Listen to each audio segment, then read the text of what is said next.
नमस्कार, हम हैं अनूप नारायण सिंह। चुनावी चर्चा में आज हम आप पहुंचल बानी मढ़ौरा विधानसभा क्षेत्र में, जहां हमनी के साथे बानी निवर्तमान विधायक राजद के, अजय प्रत्याशी भी बानी राजद के जितेंद्र कुमार राय जी। आई जानल जाओ यहाँ से कि क्षेत्र के समस्या के बारे में कितना यहाँ के जानतानी, एगो विधायक के रूप में का कुछ कैले बानी, का कुछ करे के इनका मन में चल रहा बाटे, जनता यहाँ के वोट काहे देवो। साथे साथे हमनी जानम सन यहाँ के पारिवारिक बैकग्राउंड के आ बहुत कुछ विकास के काम भइल बा ओकरो बारे में। सबसे पहले जितेंद्र जी राउर स्वागत बा। हमरा तरफ से भी सिटी लाइव आ तमाम साथी लोग के स्वागत बा। सबसे पहला सवाल कि जितेंद्र राय बार बार ये नारा लागता हर बार, अब तो हर बार लोग कहता कि बार बार ना हर बार, ऐसा का कमाल कर देले बानी? ऐसा कुछ नहीं के, हमनी के जनता के सेवा में जौन प्रतिनिधि के एगो दायित्व बा, वो कोरोना काल होके, बाढ़ के समय होके, या समान दिन में भी, रात के दिन के, जब भी कोई आवे मरीज हो या कोनो भी दुख से पीड़ित लोग होके, ओकर काम सुने के आ ओकर काम करावे के प्रयास कइले बनी। ऐसे जनता के हमरा पर विश्वास बा और वही चलते वो ये चुनाव में भी हमरा बारे में अच्छा बोला था कि फिर से जितेंद्र राय के ही आवे के चाहिए। एगो पढ़ल लिखल जनप्रतिनिधि, पिता के विरासत, ऐसा क्षेत्र मिलल बटे जेना पर पूरा सारण के राजनीति चलेला। जैसे चुनाव आवेला चीनी मिल खुले लगेला, जैसे चुनाव आवेला लोग कहता, हम नहीं की कहत, एगो पत्रकार के तौर पर भी वेदना होला कि जैसे चुनाव आवेला चीनी मिल खुले लगेला, मोटन फैक्ट्री खुले लगेला, लेकिन जैसा ही चुनाव खत्म होला वैसा ही पूरी तरह से मुद्दा खत्म हो जाला। एगो विधायक के रूप में, एगो आम आदमी के रूप में रुबरा का सोचतानी कि चीनी मिल काहे नहीं के खुला?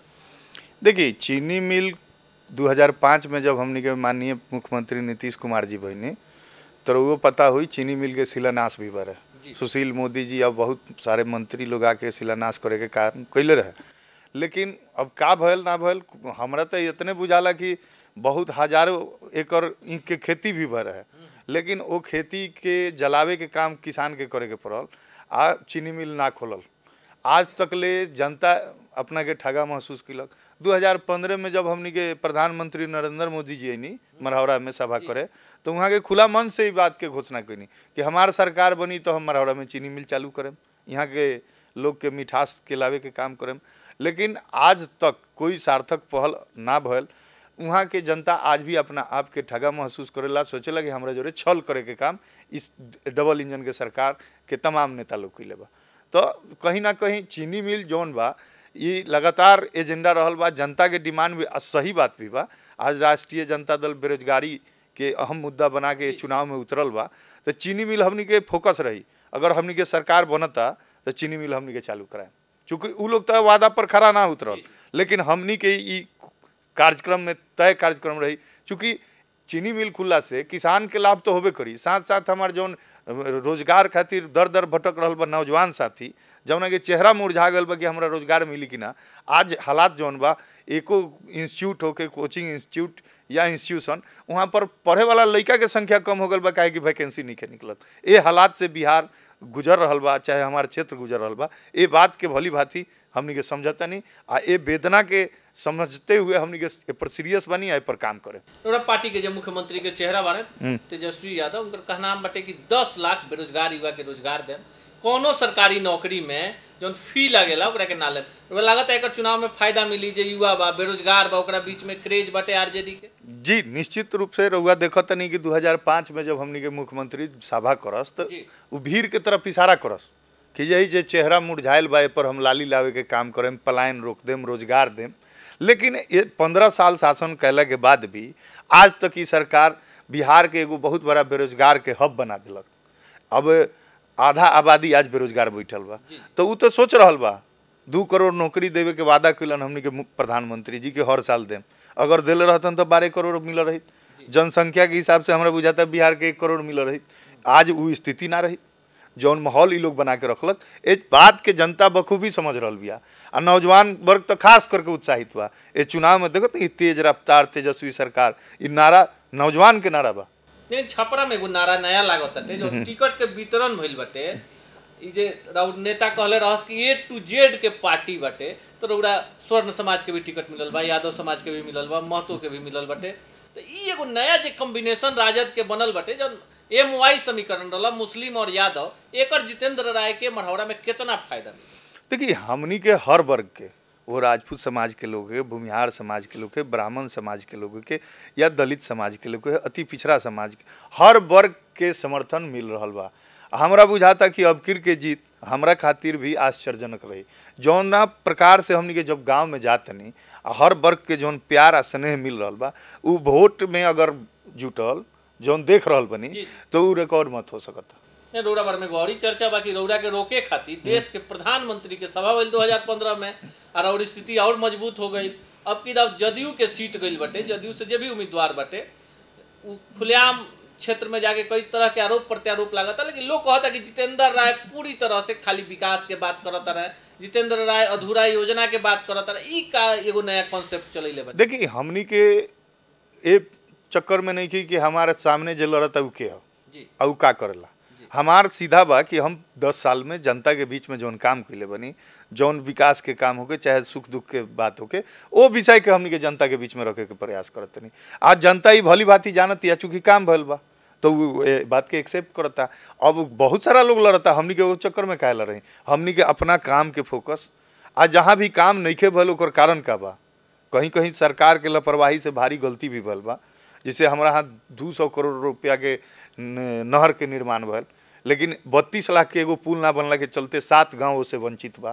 तो इस सब मुद्दा पर हमनी के धरना प्रदर्शन सरकार के आँख कान तक पहुँचावे के काम कैनी। हमारा यहाँ रेल फैक्ट्री बनल, हमनी के किसान जे जमीन दिलक, चाहे वो अगल बगल के गांव के जे नौजवान रहे ओकरा ई उम्मीद रहे कि हमें रोजगार मिली, लेकिन कहीं ना कहीं मरहौरा रेल इंजन कारखाना में लोकल एक आदमी के रोजगार ना मिलल।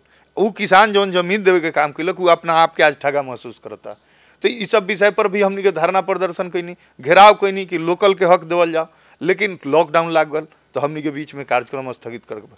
ई चुनाव बीती पुनः हमनी के फैक्ट्री रेल फैक्ट्री के घेरे के काम करें कि भाई हमारा नौजवान के, हमारा लोकल लोग के अगर तू नौकरी नहीं कर दे तो हमनी के ना चले दे। विधायक बनी, विधायक रहो, पिताजी विधायक रहनी है, मरहौरा में काफी जन समर्थन भी बटे। अब की दाव मरहौरा के जनता जितेंद्र कुमार राय के वोट काहे देवो?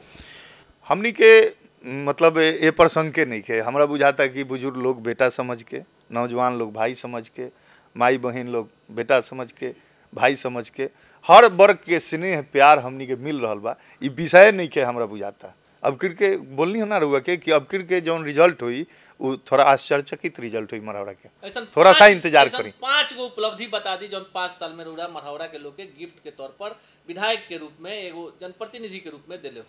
हम लोग ITI हमारे यहाँ वर्षों से चल रहा था, उसको हम लोग मॉडल ITI के रूप में बिहार में चयनित करवाएं। मरहौरा अनुमंडलीय अस्पताल जो 100 बेड का हम लोग बनवा रहे हैं, जो काम चल रहा है। और मरहौरा में पथ निर्माण विभाग से जब तेजस्वी जी हमारे माननीय प्रतिपक्ष नेता उप मुख्यमंत्री थे, तो लगभग 150 करोड़ से अधिक के लागत से हमने 6 रोड, जो कि मरहौरा का एक समझिए कि लाइफ लाइन के रूप में आज के डेट में काम कर रहा है। गौरा से तेजपुरवा पथ, छपरा से मरहौरा पथ, शाहपुर से नगरा होते हुए पटेढ़ा होते हुए जलालपुर पथ, भेल्दी से टेहटी शिवगंज होते हुए भिट्ठी पथ, ऐसा पथ निर्माण जो ये सब गांव एक मरहौरा छपरा पथ छोड़कर सब ग्रामीण कार्य की सड़कें थे। सिलौरी से पहाड़पुर पथ, इसको हम लोग जोड़वाने का पथ निर्माण में काम किए और उस पर काम हुआ। आज चकाचक सड़कें आपको दिखाई देंगी, लोगों को आवागमन में सुविधा हुआ है। जो लोग छपरा पहले 1.5 घंटा 2 घंटा 3 घंटा में पहुंचते थे, वो 15 से 20 मिनट में छपरा पहुंच रहे हैं। तो सड़क गंवई सड़क भी हम लोग 150 से ऊपर सड़क हम लोग जो गांव के बसावट के हिसाब से बनना था उसको हम लोग बनाने का काम किए। हमने बिजली के क्षेत्र में महत्वपूर्ण काम किया कि मैं जब विधायक बना तो वहाँ पर 3 मेगावाट के बिजली पावर सब स्टेशन के क्षमता रहे, ओकरा के हमनी के 20 MB क्षमता वृद्धि करा के करैनी। फिर एगो पोजी में नया पावर सब स्टेशन 10 MB के, एक छितरौली में 10 MB के पावर सब स्टेशन, एक अगहरा में 10 MB के पावर सब स्टेशन बनवावे के काम करी। 50 MB आज के डेट में Marhaura power sub station Marhaura इलाका के क्षमता बा। तो हमनी के वो काम कैनी। हमनी के 10+2 स्कूल जो वो घड़ी पूरा मरहौरा में 2 गो प्राइवेट कॉलेज चलत रहे। हमनी के फर्स्ट फेज में जौन हाई स्कूल हमार रहे वो में 10+2 करावे के काम करनी। आज के डेट में 31 पंचायत में 31 पंचायत में हाई स्कूल 10+2 सरकारी खुलवावे के हमनी के काम करनी। हमनी के हर सेक्टर में वो क्रिटिकल बीमारी के मामला होके बहुत सारा साथी लोग के इलाज के अभाव में पैसा ना रहला से इलाज ना होकेला, वैसन हजारों लोग के हमनी के सरकार से अनुदान दिवावे के काम करनी। आ कंटिन्यू जौन भी घाट के होके नाली के होके ए टाइप के जौन भी समस्या जनता बतावे के काम किलक, ऊपर काम करे के काम कनी। ऐसे हमनी के पूरा विश्वास बा कि हमनी के सेवा कइले बनी आ ओकर मजदूरी जनता हमरा के दी। जब विरोधी बा, विरोधी के कहनाम बा कि जितेंद्र राय दबंग छवि के विधायक बारे, जौन योजना आवेला उ सब योजना खींच के मरहौरे लेके चल जाला, कितना सच्चाई बा? अच्छा, तो मरहौरा के हकमारी हम काहे होके दी? मरहौरा के जौन हक बा, जौन हिस्सा बा सरकार में, उ लेवे के काम हम करे नहीं। एकरा ला उ लोग बदनाम अगर करता त अच्छा के बात बा, करे के माना तनी कि अगर विकास खातिर दबंग दबंगो काइल जनता ला अपराधी नहीं के नु कहत, ई अच्छा बा जी। विकास के काम खातिर अगर उ दबंग कहत तो ओसे कोनो चुनाव बाटे रउरा यहाँ, चुनाव में हमनी बैठल बानी सन, जनता के निर्णय लेवे के बाटे। हैट्रिक जौन होला काफी मजेदार होला, कोई भी क्रिकेट के खेल होके चाहे राजनीति होके, अब की दा क्लीन स्वीप करे या कोनो और बड़ा एगो रिकॉर्ड कायम करे। मतलब हमरा पूरा विश्वास बा, जौन लोग के प्यार स्नेह रुझान देखत नहीं तो एक तरफा लड़ाई बा जी। अब तो कुछ ही दिन बा, सामने परिणाम आई, देखे के चीज बा। जे भी लोग ई कार्यक्रम के देखता और मरहौरा विधानसभा क्षेत्र के, चूंकि मरहौरा के लोग के ही वोट देवे के बटे, ओकरा से का अपील करे के चाहे हम कि जितेंद्र राय के काहे वोट देवो? ऐसा का कुछ रउरा वादा करम जनता से जौन पिछला कार्यकाल में पूरा ना भई रहा, का कुछ नया देवे जा रहल बानी? ई भी जौन एगो वादा होला चुनाव में कि यही वादा पर हम वोट मांगा तनी कि अगर रउरा हमरा के वोट देम तब की रउरा खातिर हम ई काम करम, ऐसा का वादा हो? देखिए, हमनी के 4-5 बिंदु पर अब फोकस कैले बनी सब कुछ, बिजली, सड़क, पानी, इस सब पर तो बहुत सारा काम हमनी के कैनी। हमनी के एक फेज सब बाजार, मरहौरा के जितना बाजार बा उसमें सोलर लाइट लगा के हमनी के बाजार के जगमग करे के भी काम कैनी। अगला फेज में हमनी के हर गांव के सोलर लाइट युक्त स्ट्रीट लाइट लगावे के काम करम सब, प्लस जितना हमार मरहौरा के बाजार बा छोटा से बड़ा, सब बाजार के CCTV कैमरा से प्रशासन से जोड़े के काम करें सब कि अपराध के घटना कम होके। तीसरा, हम सामुदायिक विवाह भवन पर जोड़ देम, हमार फोकस रही। ये बाढ़ में हमनी के एगो परेशानी आयल है कि मरहौरा में जब बाढ़ के पानी आयल तो हमरा प्रशासन से मदद लेके कभी पॉलिटेक्निक कॉलेज, कभी ITI खोलवा के लोग के शिफ्ट करावे के पड़ल। एला हम सामुदायिक भवन के निर्माण कराएम, जौना में बाढ़ या कोनो प्रकार के आयोजन, कोनो आपदा की स्थिति आवे तो हम 5000 लोग के ओजा ठहरा सकें, ऊपर फोकस करें। सामुदायिक विवाह, चूँकि हमनी के देहात में देख रहल बनी कि बहुत सारा परिवार इतना ये लॉकडाउन, नोटबंदी आ बाढ़ से परेशान बा कि शादी ब्याह करे में भी सक्षम नहीं है। तो हमनी के सामुदायिक ब्याह करावे तो ओमें तमाम पंचायत से जे भी लोग इच्छुक होई, जे लाचार मजबूर होई, ओकर बेटी के शादी जौन हुई वो हमनी के एगो संस्था बना के सब लोग के सहयोग लेके आ ओकरा के भारी रूप में करम सब, ई भी हमनी के एजेंडा में बा। तो एगो बता दी, बड़का एगो रउरा के लेके मीडिया में सवाल चलता, ई लालू रसोई के जे हिट करावे वाला कॉन्सेप्ट रहला, क्योंकि बहुत जगह लालू रसोई चलत रहा लॉकडाउन के दौरान, लेकिन बाढ़ में राउर जौन लालू रसोई चलत रहा, पहला ऐसा जनप्रतिनिधि रही कि खाना भी भोजन खाता नहीं है, ई कॉन्सेप्ट कहाँ से दिमाग में आई, कितना फायदा मिलल लोग? देखिए, जब बाढ़ आयल नो तो हम प्रशासन के संपर्क में गई कि बहुत सारा गांव डूब गल। हमारा यहाँ 12 पंचायत आ फूल नगर पंचायत हमारे डूब चुकल है, लगभग मान के चलिए 80-90 गाँव। तो लगभग कह सकता नहीं कि 90 से 1 लाख के आबादी हमारे बाढ़ प्रभावित रहे। प्रशासन से हम जब संपर्क करी तो टाल मटोल के रवैया में रहे, तो हमरा से कुछ थोड़ा बहुत बातचीत भी भल। ओकरा बाद हमनी के महसूस भल कि ना, प्रशासन के भरोसे अगर हमनी के काम करें तो जनता बहुत तकलीफ में रही। तो हमनी के लालू रसोई के कॉन्सेप्ट में जहाँ जहाँ बुझायल, जहाँ के लोग सुझाव दिलक गांव के कि हेजा भी बने के चाहिए, हेजा गरीब लोग के से राहत मिली, वो सब जगह पर हमनी के लालू रसोई चलावे के काम कैनी। आ बहुत मजबूती के साथ हम ही ना, ये कॉन्सेप्ट हम लिए नहीं जरूर, लेकिन हमारा क्षेत्र के बहुत सारा लोग उसमें सहयोग करे के काम कैलक। बीच में हमनी के हिसाब भी जोड़नी से एक दिन कि भाई इतना खर्चा कहाँ से आई, लेकिन लोग बहुत सारा आगे बढ़ के सहयोग करे के भी काम कैलक। आ हम वो तमाम लोग के मीडिया के माध्यम से, रउआ माध्यम से धन्यवाद देतनी कि समाज जब कष्ट में रहे तो लोग आगे बढ़ चढ़ के हिस्सा लेलक, एला वो लोग के धन्यवाद। तेजस्वी यादव में कितना CM मटेरियल देखो तनी एगो विधायक के रूप में? तो आपको लग रहा है बिहार में अब कोई मटेरियल बचा भी है क्या? नीतीश जी तो 15 साल में बता ही दिए हैं कि बिहार का कितना विकास किए। आज ये बिहार में बेरोजगारों का इतना बड़ा हब बना दिए हैं कि अब तेजस्वी यादव में वो सोच है, वो विचार है कि बिहार को कैसे आगे ले जाना है। चूँकि बिहार को आगे ले जाने का हमको लगता है एकमात्र उपाय यही है कि रोजगार बढ़ाए।